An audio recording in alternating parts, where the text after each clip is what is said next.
Go! One, one, two, three, one! Oh, yeah, that's their mahi, boy. That's their mahi. Kia ora whānau and welcome to Around the Grounds, a podcast from New Zealand Rugby bringing you closer to our national game. There is so much discussion and information around player safety in rugby today, but what can be challenging is understanding all the various terms and acronyms, as well as how that information applies to your level of rugby, your role in the game, whether it be a player, a coach, an administrator, a parent, or just someone who loves the game and wants to better understand. So on Around the Grounds, we're doing a 4-part series with some guests who can hopefully inform our rugby community on all things player safety. And in this pod, we are discussing the 3-year brain health and concussion plan that New Zealand Rugby has collaborated on with the New Zealand Players Association and the Rugby Foundation. And to discuss that, we're bringing in Quarrie, Karen Rasmussen and Janelle Romanchuk. How are you going, team? Thank you for coming in. Look, firstly, guys, just to set us up, tell us who you are, what your role is at the organisation, and perhaps where you've come from today. Ken? I am the Chief Scientist for New Zealand Rugby, and my remit is essentially looking at information that New Zealand Rugby, or rugby generally, wants to understand about particular issues, whether that's player welfare, which is what we're doing here, or performance, or some other issue. Really, it's basically understanding, bringing together and collating and communicating information. So analysis and making sure that we are acting on the best evidence that we have available. Awesome. My name's Janelle Romanchuk, and I'm the concussion research scientist. So a lot of my work focuses on the community space. So that's involved in research projects focusing on concussion in the community, but also that training and education to support our stakeholders across the game, from players to parents to coaches to referees, to ensure that everyone in the game knows how to recognize a concussion, but also knows the next steps to take, and bringing those stakeholders along for the journey as well.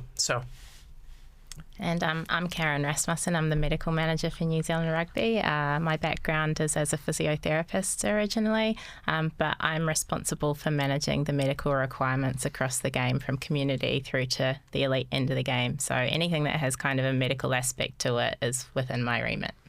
Big job. There's So I talked a little bit in the intro about the 3-year brain health and concussion plan that New Zealand Rugby is collaborating on. Look, how did this come together and why are we doing this? Why are we doing this piece of work? I know that organisations are often sort of faceless and anonymous, but organisations are made up of people. Yeah. And a couple of years ago, the Chief Executive of the Rugby Foundation and the Chief Executive of the Players Association and some representatives of New Zealand Rugby, including Karen and myself, went along to look at the New Zealand Brain Bank and the wonderful work they're doing there in terms of trying to understand more about what effects playing sport or being involved in a contact sport might have on long-term health and brain function. And coming out of those meetings, there was a feeling that we really needed to work together more constructively or more collaboratively on some of these issues that are facing all of us. So the players, the foundation, who have a major role in looking after the seriously injured players and making sure that their care is really as good as it can be, and they also fund research. So with some brilliant folks at New Zealand Rugby, Scott Cherry, who has driven a lot of this work as a project lead, what we did was have some meetings, say, what are the issues we really need to think about? How are we going to make sure that we really check all of these boxes and make sure we're doing everything as well as we can? And that's where it came from. So. It's a 3-year plan, so it's ambitious. It's got some fantastic partners. It's great to have the Players Association and the Rugby Foundation working together on this project with you guys. What's the vision for it? Where are we trying to go? What are we trying to achieve? Where do we want to get to? Yeah, so the vision for it is that rugby is doing everything that we can to keep every player as safe as possible from the risks of concussion. So that covers 5 different pillars. So we're looking at injury prevention, injury management, training and education, research and monitoring, which is Ken and Janelle's area of expertise, and then just communication, how we communicate everything that we're doing to all the various stakeholders involved in the game. That's awesome. So we want to give as many people the best information as possible to go out and put these things in place for their rugby community. That's awesome. I love it. So what's making it up? Is there any bits of research you're pulling on? Like, are you going to create your own research? Like, what's going to be the basis of this information that we're pulling on to put these guidelines in place and put this plan in place? It's a mix. So we keep a close eye on research that's been done all around the world, and we're involved in research in New Zealand and collaboratively with other countries as well. So it really is. We're trying to understand as much as we can about the risks in the game so that we can manage them. And if you think about injury prevention and where this whole scientific field has come from, injuries really are the result of a transfer of energy. And it's a transfer of energy that is so big that the body's functions or structures do not maintain their integrity. Okay, so you think about a broken arm or a bruise or a concussion, which impacts the ability to think and feel. So this really came out of the understanding that if we're trying to prevent injuries, managing those transfers of energies is key. And so we see this in the workplace, eliminate, isolate, minimise hazards. And these are really talking about transfers of energy in some sense, whether it's a heat or a burn, or whatever it might be, a mechanical injury. But so we take that approach and then we go, well, what are the big issues? We find those out. We do some interventions, study those to see whether they've worked, monitor, and then do something else. Okay, so it's a cycle of ongoing improvement, hopefully, so that we understand, act, and can continue to make changes that are needed. This is clearly important. Like, there's a huge amount of energy going into it, and like so many junctures along the way in our rugby history, there's a number of things we put a lot of energy into. Why are we putting so much energy into this? Why is this important to us? Like, it sounds like, this is a big project and a big undertaking, but it's something that we're taking very seriously. Yeah, I mean, at the center of it is our players. And, at the end of the day, we want our players to be healthy, active, and having fun. That's at the center of this really is the player, that we want them to be healthy and enjoying rugby for the long game. It's awesome. And I suppose too, the reality is we're never going to go a season where no one gets injured in any way, shape or form. Like, that's the reality of the game, and quite often it's the physical aspect that attracts so many people to it. I know it's something that I loved as a part of the game. But when there's been different times where we've given heaps of information on how to warm up well. We've had good information on good tackle technique, good information on things after the game, and this is just a part of that mix, isn't it? This is a focus for us at the moment to ensure that we get the literacy of our players up, because there's so many things in rugby now that they're normalised and they're just a part of the landscape, and I'm seeing that happen with our concussion protocols and the type of advice we're going out.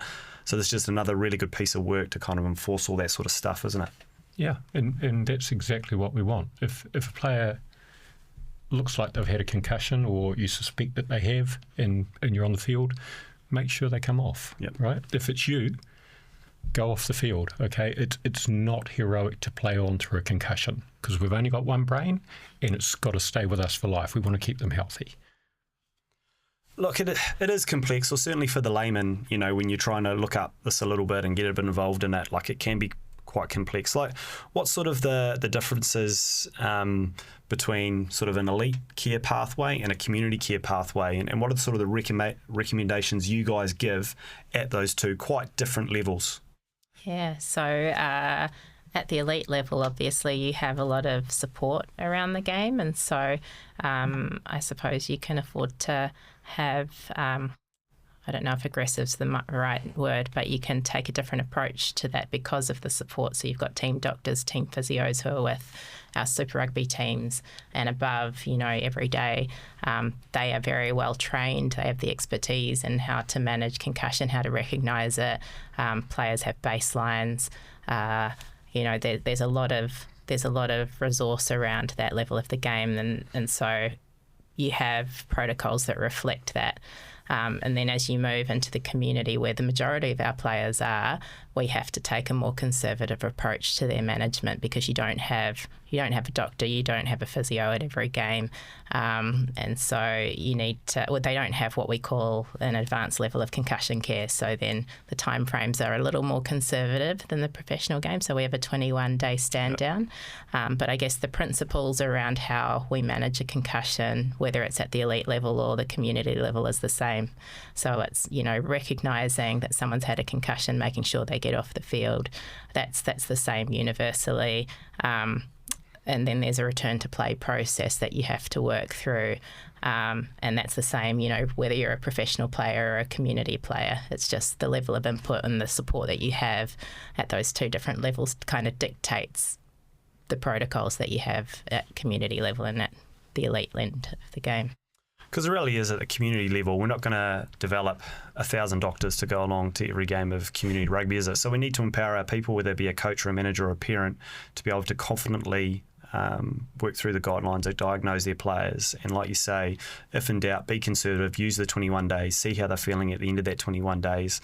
And if they need another week or so, then so be it. Because the reality is we want people to enjoy rugby for season after season after season after season, don't we? So that's why these guidelines are in place that way.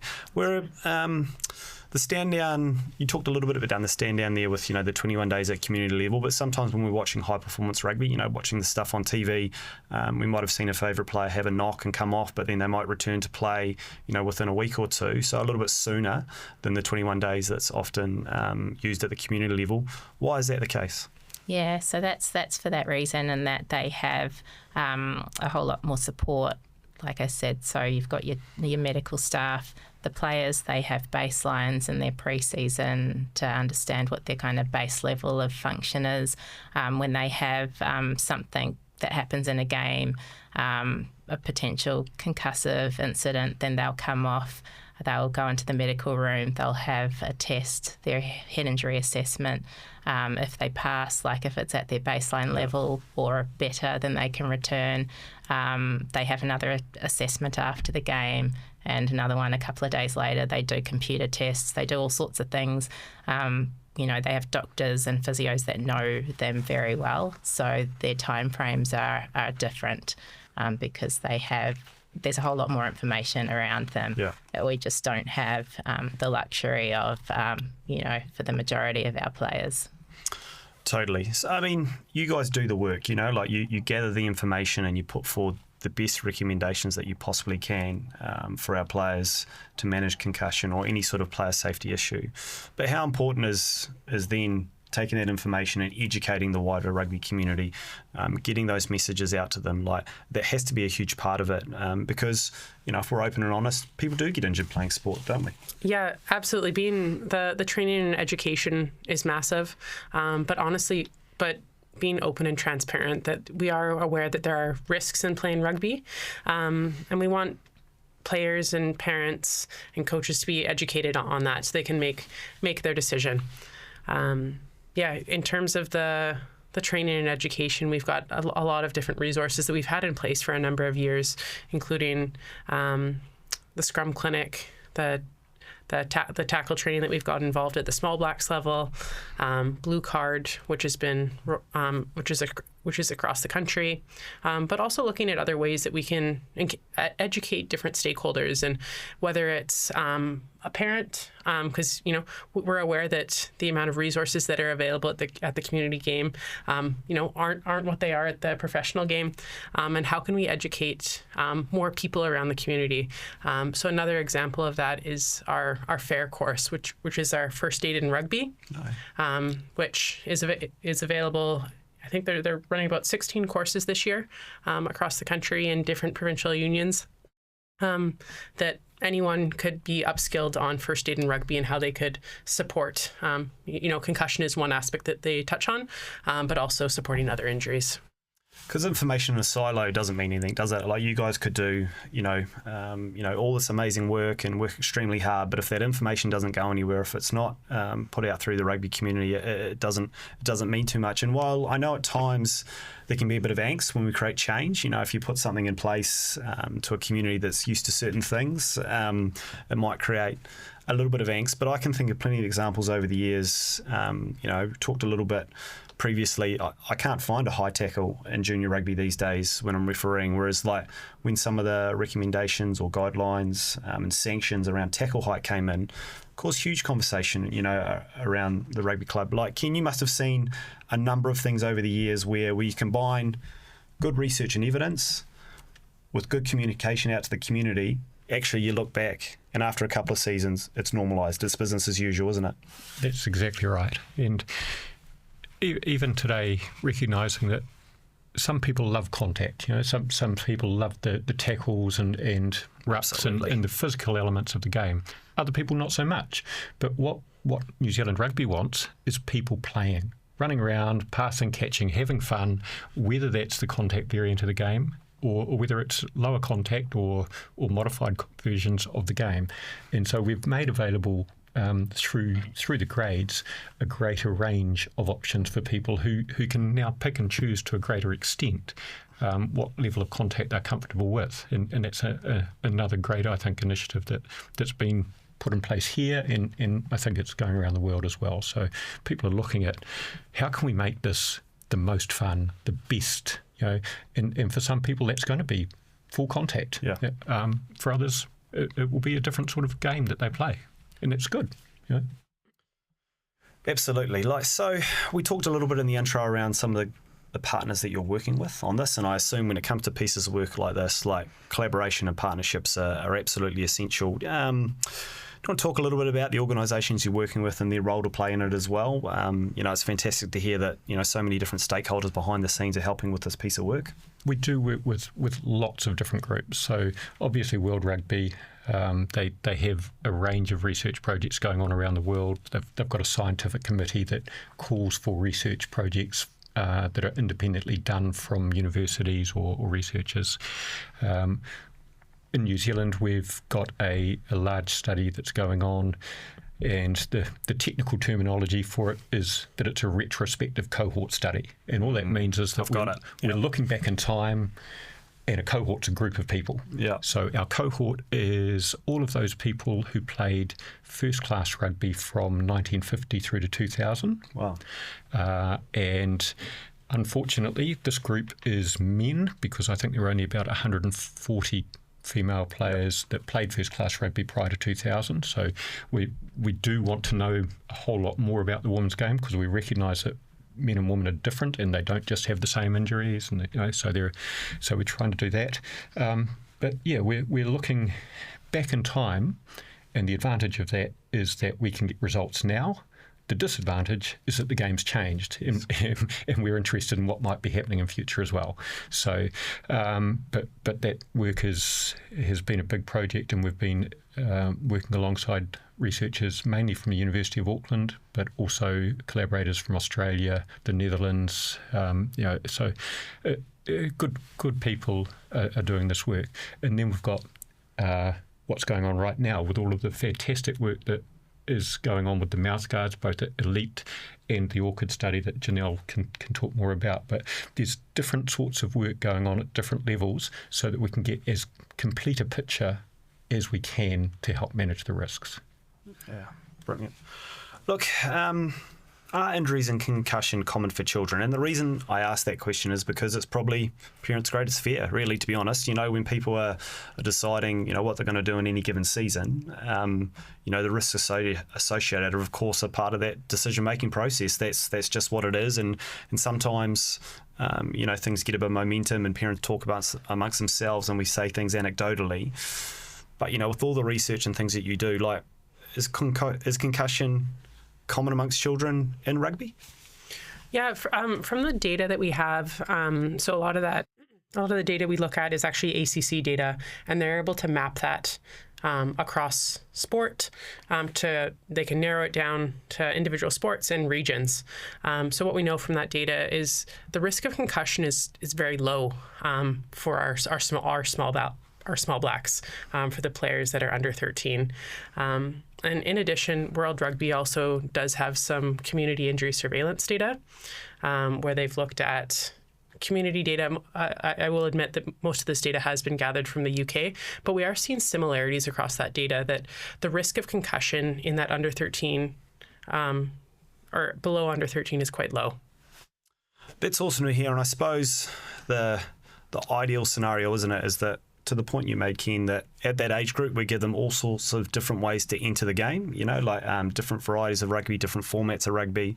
As they grow older, there's the opportunity more involved in contact rugby, but in conjunction with that, it's the training, it's the guidelines, it's the device, it's the tackle technique, it's the sanctions and rules that are around tackle heights, it's all the information and research that you're doing that is going to tell us more around what impacts are more influential on concussions or different aspects of players' safeties. And then by the time they reach grades where perhaps where male or female players are a bit heavier, they have that founding behind them, that good technique, those good things in places from their coaches as well. So I suppose that's perhaps the hope, isn't it? That's why we do the work, or why you guys do the work. Thank you so much, guys. Like, it just blows me away how much is going on. Like, it really does. Like, but I feel like we're in safe hands. Like, I really appreciate the hard work that you do, and I certainly know when I go back out to my rugby community that the things that I'm being, encouraged to do are coming from a place of real rigour and real research, and like you say, rugby people as well who care about the people we're trying to serve. So good on you guys, I really appreciate it, and I'll let you get back, stop talking with me, and get back to the hard work. So thank you, team. Can I just say one last thing? Of course you can. Concussion's not just a rugby issue. Yeah. Concussion at junior levels for young people, most of them happen playing, on playgrounds or through falls. So these happen across a range of activities and a range of sports as well, and in schools. So it's important that wherever a concussion happens, it's recognised and managed well. Yep. And that's been part of why we've been working with ACC to say, hey, instead of this sport having this set of guidelines and this sport having this set of guidelines, how can we make all of that mesh together so that regardless of if a player's playing league or basketball or whatever, or rugby, they're treated the same way. So the injury's the same, it's managed the same. I really like that. It develops. That's what we want, isn't it? We want everyone to have a consistent message on how to approach a similar type of incident. Yeah. So, and concussions vary by severity, but we want every single concussion to be taken seriously. Yeah. I think that's a fantastic message to end on. Thank you, Ken, and thank you guys for coming in. Really appreciate your time. Thanks so much.